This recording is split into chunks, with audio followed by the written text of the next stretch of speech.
สถานการณ์ตามพรมแดนกัมพูชีไทยหาลังกำเดาซาจิตถมีบรรทบปีเพียกีไทยเจ้ากองกำลังกัมพูชีทาบันกำเพลิง M79 โจรมูลฐานโจที่ไทยการปิดไงที่14 ខែ ឧសភា ឆ្នាំ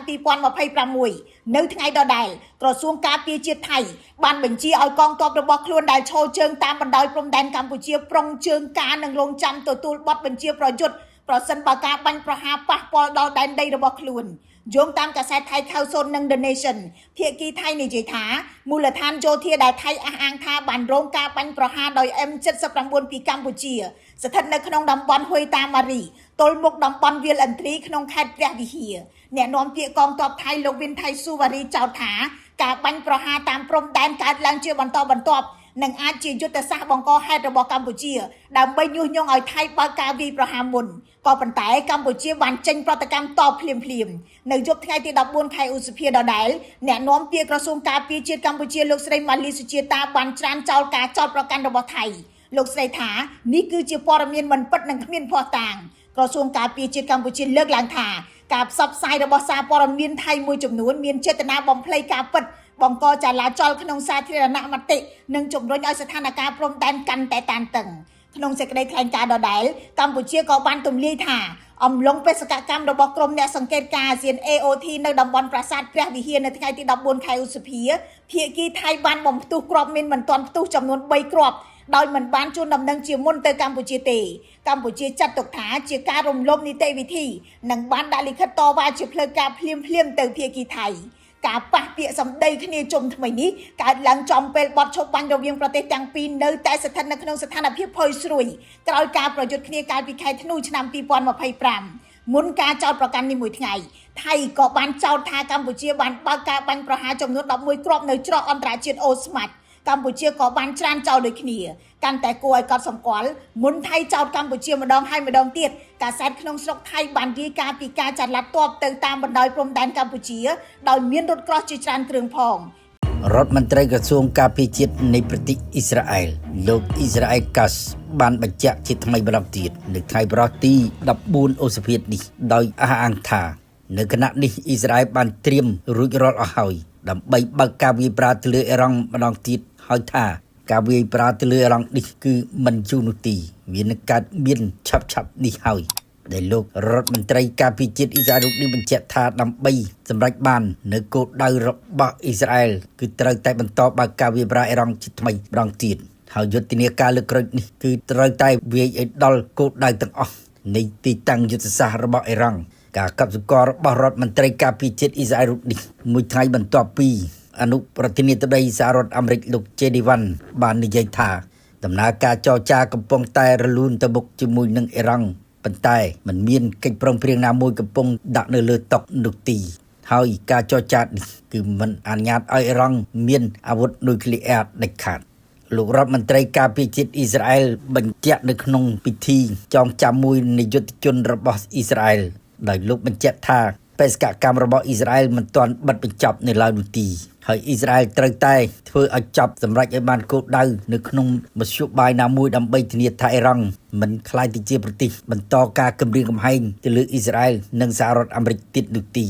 ដូច្នេះវាដល់ពេលដែលអ៊ីស្រាអែលត្រូវបើកប្រតិបត្តិការយោធាទៅលើអ៊ីរ៉ង់ជាថ្មីម្ដងទៀតលោករដ្ឋមន្ត្រីការពារជាតិអ៊ីស្រាអែលនេះបញ្ជាក់ថាអ៊ីស្រាអែលបានរៀបរយអស់ហើយលទ្ធភាពនៃការវាយប្រហារយ៉ាងលឿនបំផុតហើយឆាប់នេះគឺវាយប្រហារទៅលើអ៊ីរ៉ង់ម្ដងទៀតដោយប្រកាសថាអ៊ីរ៉ង់ត្រូវរងចាំទទួលការវាយប្រហារពីសំណាក់យន្តហោះអ៊ីស្រាអែលជាថ្មីម្ដងទៀតលោករដ្ឋមន្ត្រីការពារជាតិអ៊ីស្រាអែលនេះក៏បានបញ្ជាក់ទៀតថាប្រតិបត្តិការវាយប្រហារទៅលើភាគខាងត្បូងនៃប្រទេសលីបង់បានកំទេចគោលដៅជាច្រើននៃមូលដ្ឋានទ័ពរបស់ពួកហ៊ីបឡោះលីបង់ដែលអ៊ីរ៉ង់នៅពីក្រោយប៉ុន្តែលើកនេះយើងកំពុងឆ្ពោះទៅរកប្រទេសអ៊ីរ៉ង់ជាថ្មីម្ដងទៀតលោករដ្ឋមន្ត្រីការពារជាតិអ៊ីស្រាអែលនេះបានបញ្ជាក់ថាឥឡូវនេះអ៊ីស្រាអែលមិនរងចាំភ្លើងឃ្យូរបស់សហរដ្ឋអាមេរិកទេព្រោះវាជាកាតព្វកិច្ចនិងបេសកកម្មរបស់អ៊ីស្រាអែលធ្វើកិច្ចការអ្វីមួយគឺត្រូវមុនសហរដ្ឋអាមេរិកប៉ុន្តែអ៊ីស្រាអែលនៅតែសម្របសម្រួលពីសហរដ្ឋអាមេរិកដើម្បីបញ្ជាក់ថាប្រតិបត្តិការយោធារបស់អ៊ីស្រាអែលទៅលើអ៊ីរ៉ង់គឺត្រូវតែមានការគាំទ្រខ្លះដែរពីសហរដ្ឋអាមេរិក តែសូមរំលឹកថាកាលពីអំឡុងសង្គ្រាម12ថ្ងៃផ្ទុះនៅខែមិថុនាឆ្នាំ2025អ៊ីស្រាអែលបានបើកយុទ្ធនាការដោយឯកតោភាគីវាយប្រហារទៅលើអ៊ីរ៉ង់ដោយមិនរងចាំអន្តរាគមន៍ពីកងទ័ពសហរដ្ឋអាមេរិកនោះទេនៅពេលនោះអ៊ីស្រាអែលបើកប្រតិបត្តិការដោយប្រើប្រាស់កម្លាំងទ័ពយន្តហោះចម្បាំងរបស់អ៊ីស្រាអែលបើកការវាយប្រហារយ៉ាងងងឹតមេឃទៅលើប្រទេសអ៊ីរ៉ង់រហូតដល់ចុងក្រោយបំផុតទើបសហរដ្ឋអាមេរិកអន្តរាគមន៍បើកការវាយប្រហារដោយប្រើប្រាស់យន្តហោះទម្លាក់គ្រាប់បែកយុទ្ធសាស្ត្រ B2 Spirit ទម្លាក់គ្រាប់បែកទម្ងន់ជាង13តោនជាច្រើនគ្រាប់ទៅលើទីតាំងរោងចក្រនុយក្លេអ៊ែររបស់អ៊ីរ៉ង់ក្រោយមកលោកដូណាល់ត្រាំជាអ្នកពន្លត់ភ្លើងសង្គ្រាមភ្លាមរវាងអ៊ីស្រាអែលនិងអ៊ីរ៉ង់ដោយបិទបញ្ចប់សង្គ្រាម12ថ្ងៃរបស់អ៊ីស្រាអែលចូលដល់ដំណាក់កាលទី2អ៊ីស្រាអែលក៏បើកការវាយប្រហារមុនសហរដ្ឋអាមេរិកប្រមាណនាទីផងដែរទើបអាមេរិកបើកការវាយប្រហារតាមក្រោយភ្លាមគឺនៅថ្ងៃទី28កុម្ភៈឆ្នាំ2026នៅថ្ងៃទី28កុម្ភៈនោះហើយដែលកងយន្តហោះចម្បាំងរបស់អ៊ីស្រាអែលរាប់សិបគ្រឿងនិងកងយន្តហោះចម្បាំងរបស់សហរដ្ឋអាមេរិករាប់សិបគ្រឿងរួមប្រតិបត្តិការជាមួយគ្នាវាយប្រហារហោះយ៉ាងងឹតមេឃទម្លាក់គ្រាប់បែកនិងបាញ់មីស៊ីលទៅលើគោលដៅសំខាន់ៗនៅទូទាំងប្រទេសអ៊ីរ៉ង់ដោយបណ្ដាលឲ្យមេរណមកម្ពុជាអ៊ីរ៉ង់អាយ៉ាថូឡាលីខាមីណៃស្លាប់បាត់បង់ជីវិតនៅថ្ងៃនោះជាមួយនឹងឧត្តមសេនីយ៍របស់គាត់យ៉ាងតិច7រូបក្នុងប្រតិបត្តិការ40ថ្ងៃរវាងសហរដ្ឋអាមេរិកនិងអ៊ីស្រាអែលបើកការវាយប្រហារទីអ៊ីរ៉ង់ក្រុមលេះដែលថាអ៊ីរ៉ង់នៅតែព្យាយាមផលិតក្បាលគ្រាប់នុយក្លេអ៊ែរនោះប្រតិបត្តិការ40ថ្ងៃនោះទាំងអ៊ីស្រាអែលនិងសហរដ្ឋអាមេរិកអះអាងថាខ្លួនគេបានទម្លាក់គ្រាប់បែកជាង30000គ្រាប់ទៅលើប្រទេសអ៊ីរ៉ង់ដែលក្នុងនោះទម្លាក់គ្រាប់បែកទៅលើទីតាំងរោងចក្រនុយក្លេអ៊ែរទីតាំងស្តុកមីស៊ីលនិងដ្រូនរោងចក្រផលិតមីស៊ីលនិងដ្រូនរបស់អ៊ីរ៉ង់នៅទូទាំងប្រទេសរហូតដល់បើកការវាយប្រហារទៅលើស្ពានថ្នល់របស់អ៊ីរ៉ង់ទៀតផងអ៊ីរ៉ង់ក៏បើកការវាយប្រហារសងសឹកភ្លាមប្រឆាំងនឹងអ៊ីស្រាអែលនិងទៅលើគោលដៅសហរដ្ឋអាមេរិកនៅពីពេញតំបន់មជ្ឈមបូព៌ាអ៊ីរ៉ង់បើកការវាយប្រហារដោយបាញ់សិទ្ធិមីស៊ីបាឡីស្ទិកទៅលើអ៊ីស្រាអែលបណ្ដាលឲ្យរោងចក្រចម្រាញ់ប្រេងទីតាំងសំខាន់ៗរបស់អ៊ីស្រាអែលរងការឆាប់ឆេះយ៉ាងខ្លាំងគឺជាពិសេសគឺនៅទីក្រុង Tel Aviv និងទីក្រុង Jerusalem រងការវាយប្រហារឆេះយ៉ាងខ្លាំងក្លាប៉ុន្តែអ្នកសង្កេតការណ៍មើលឃើញថាអ៊ីរ៉ង់រងគ្រោះធ្ងន់ធ្ងរបំផុតដោយសារតែអ៊ីស្រាអែលនិងសហរដ្ឋអាមេរិកបើកការវាយប្រហារកំទេចប្រព័ន្ធខែលការពារដែនអាកាសរបស់អ៊ីរ៉ង់ក្រាបដល់ដីរហូតដល់អ៊ីរ៉ង់ចុកសោយខ្លាំងក្នុងការបាញ់មីស៊ីលនិងដ្រូនទៅលើអ៊ីស្រាអែលនិងគោលដៅនៃមូលដ្ឋានទ័ពអាមេរិកនៅតំបន់មជ្ឈមបូព៌ា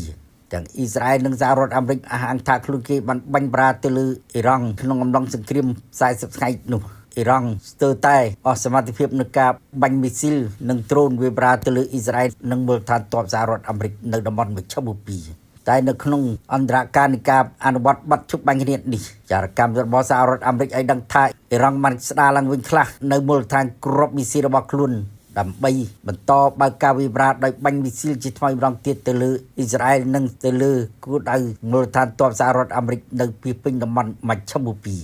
ចារកម្មរបស់សហរដ្ឋអាមេរិកឲ្យដឹងថាអ៊ីរ៉ង់ស្ដារឡើងវិញបានមួយភាគធំហើយនៅហេដ្ឋារចនាសម្ព័ន្ធប្រព័ន្ធមីស៊ីលនិងខែលការពារដែនអាកាសរបស់អ៊ីរ៉ង់ដែលអ៊ីរ៉ង់អាចមានលទ្ធភាពទប់ទល់នឹងការវាយប្រហាររបស់សហរដ្ឋអាមេរិកនិងអ៊ីស្រាអែលជាថ្មីម្ដងទៀតប៉ុន្តែលោកដូណាល់ត្រាំនិងអ៊ីស្រាអែលនៅតែជឿជាក់ថាប្រតិបត្តិការយោធានៅពេលនេះនឹងមិនទុកឱកាសឲ្យអ៊ីរ៉ង់មានលទ្ធភាពការពារប្រទេសបានដាច់ខាត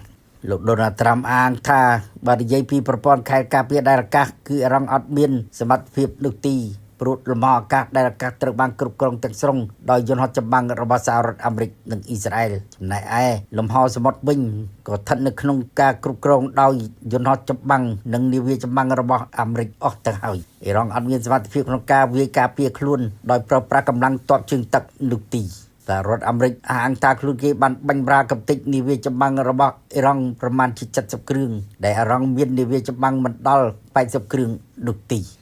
យ៉ាងណាអ៊ីរ៉ង់ប្រកាសថាខ្លួនគេនៅមានសមត្ថភាពគ្រប់គ្រាន់ដើម្បីបាញ់មីស៊ីលរយៈចម្ងាយខ្លីទៅលើគោលដៅជាច្រើននៅលើទីតាំងនាវាចម្បាំងរបស់សហរដ្ឋអាមេរិកនៅច្រកសមុទ្រហុបម៉ុសប្រសិនបើអាមេរិកចាប់យកសង្គ្រាមច្រកសមុទ្រហុបម៉ុសវាយប្រហារអ៊ីរ៉ង់ជាថ្មីម្ដងទៀតនោះអ៊ីរ៉ង់អាងថាខ្លួនគេមានទូកលបឿនលឿនដើម្បីប្រយុទ្ធដែលទូកនេះបំពាក់ដោយកាំភ្លើងយន្តរួចរាល់អស់ហើយគឺមានប្រមាណជាង340គ្រឿងកំពុងតែដាក់ពង្រាយនៅតំបន់ច្រកសមុទ្រហុបម៉ុសនិងតំបន់ផ្សេងៗទៀតដែលជាដែនទឹករបស់អ៊ីរ៉ង់ គោលដៅរបស់អ៊ីស្រាអែលនិងសហរដ្ឋអាមេរិកគឺកំទេចអ៊ីរ៉ង់មិនឲ្យខ្លាយទៅជាប្រទេសដែលមានក្បាលគ្រាប់នុយក្លេអ៊ែរនោះទេ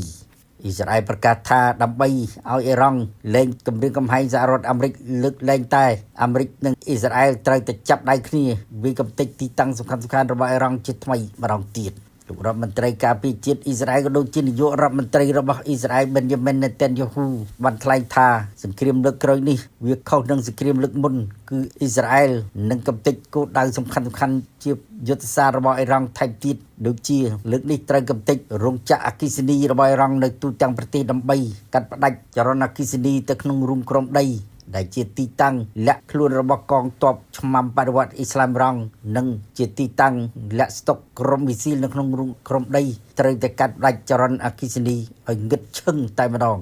យុទ្ធសាស្ត្រនេះអ៊ីស្រាអែលថាខ្លួនគេមិនចង់ប្រើប្រាស់នោះទេប៉ុន្តែដំណាក់កាលចុងក្រោយនេះប្រែជាកំណត់យកយុទ្ធសាស្ត្រនេះដើម្បីកំទេចហេដ្ឋារចនាសម្ព័ន្ធអគ្គិសនីនៃប្រទេសអ៊ីរ៉ង់នៅទូទាំងប្រទេស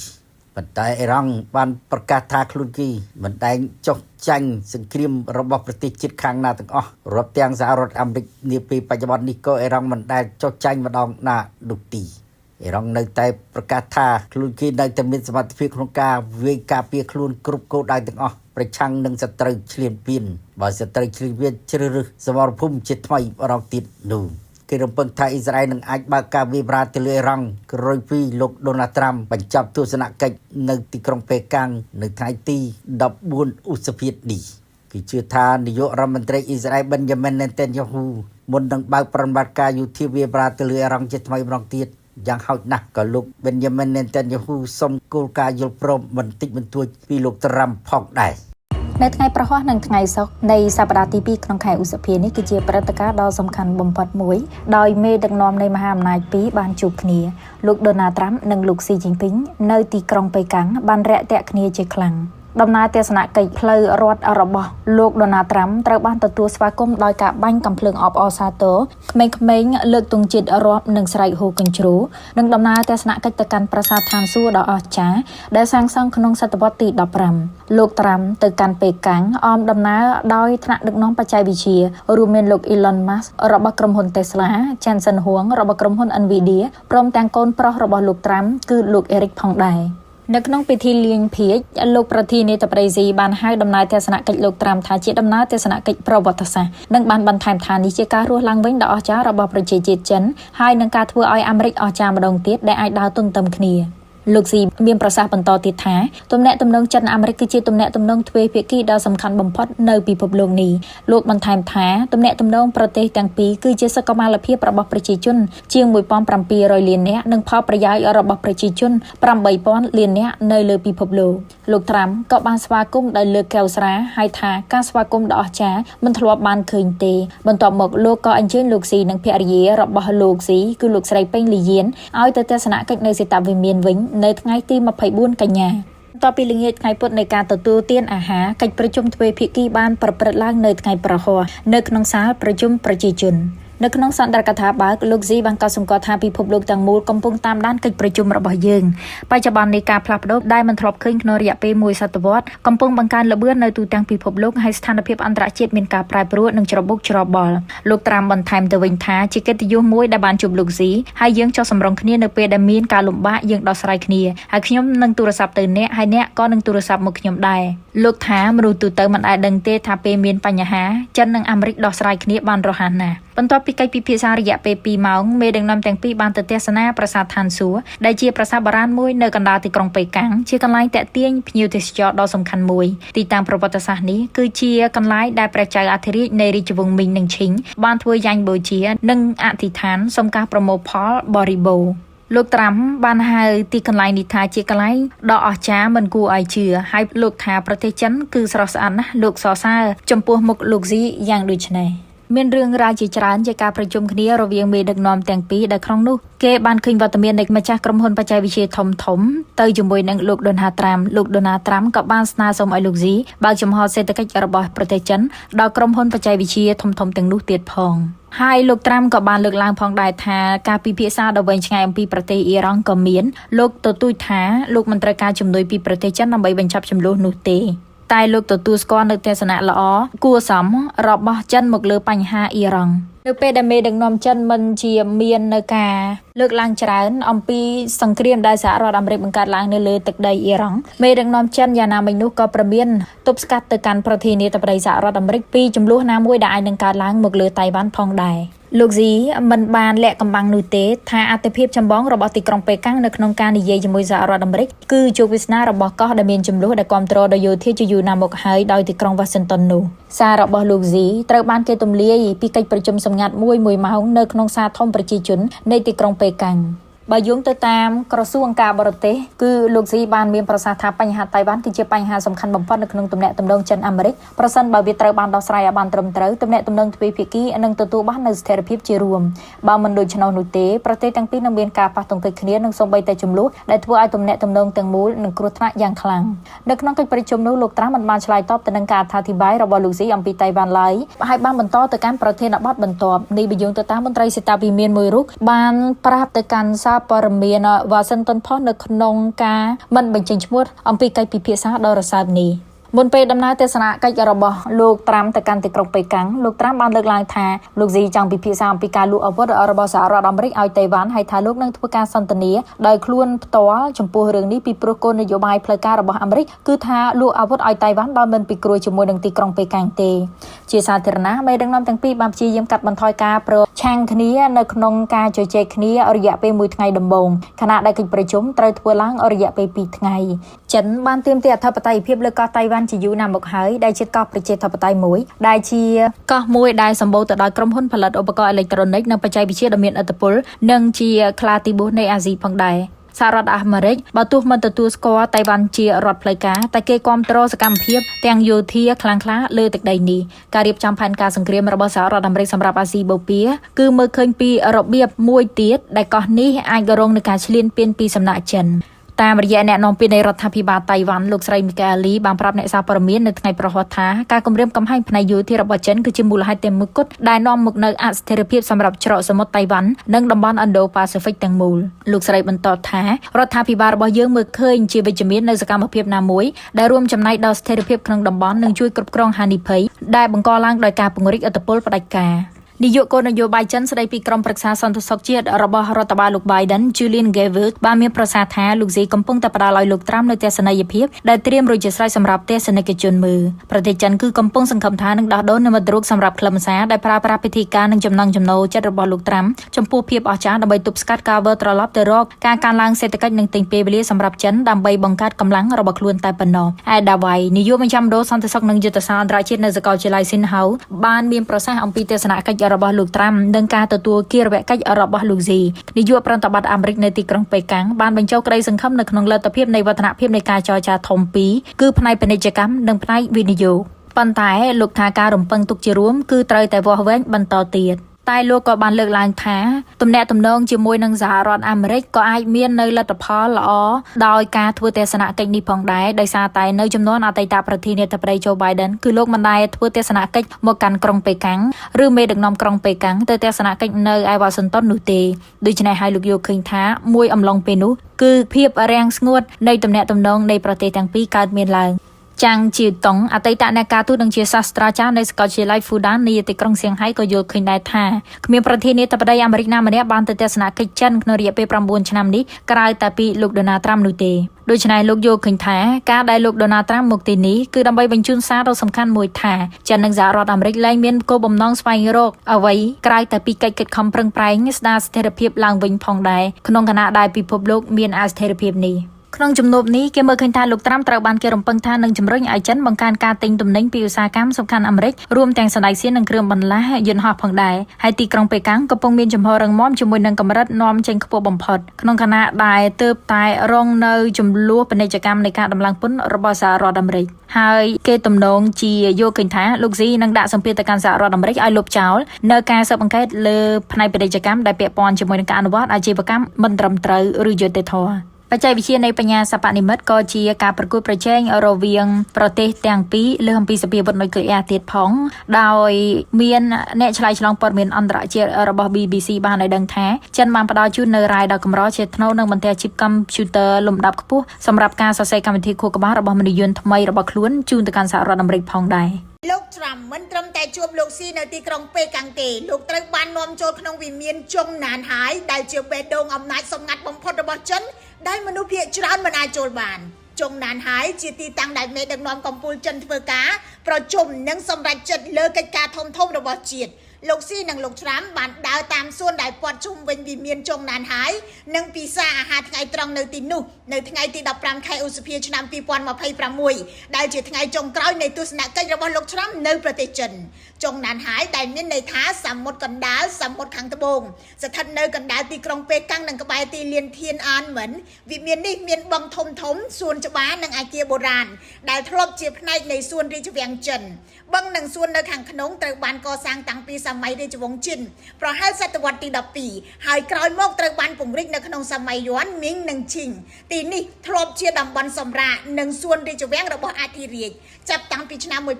1949បន្ទាប់ពីបកកុម្មុយនីសចិនឡើងកាន់អំណាចចុងណានហើយបានក្លាយជាទីតាំងសំខាន់របស់មេដឹកនាំចិនប្រមុខរដ្ឋចិនកាលនោះគឺលោកម៉ៅសេតុងបានធ្វើការក្នុងវិមានចុងណានហើយដែលត្រូវគេធៀបទៅនឹងសេតវិមានរបស់អាមេរិកនិងវិមានក្រំឡាំងរបស់រុស្ស៊ី